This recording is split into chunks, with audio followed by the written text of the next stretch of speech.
Attention to all SSS members at pensioners. Sa mga nagtatanong, ang tanong po niya, saan ako kukuha ng PRN para makabayad from April to September 2026?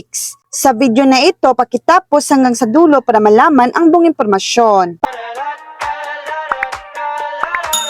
Para makakuha ng SSS PRN or Payment Reference Number para sa inyong buwanang contribution mula April hanggang Setyembre 2026, may ilang paraan kang pwedeng gawin. Mga paraan para kumuha ng PRN, una, online sa My.SSS portal, pwede kang mag-login sa inyong account sa My.SSS website o mobile app. Doon mo pwede i-generate ang PRN para sa mga buwan na kailangan mong bayaran. Basta, siguraduhin mong update ang iyong mga detalye doon. Pangalawa, sa mga SSS branch, pwede ka rin pumunta sa pinakamalapit na SSS branch office, dalhin mo lang ang inyong SSS ID o iba pang valid ID para ma-assist ka ng mga tauhan nila sa pagkuha ng PRN para sa mga nasabing buwan. So yan lang po ang latest update.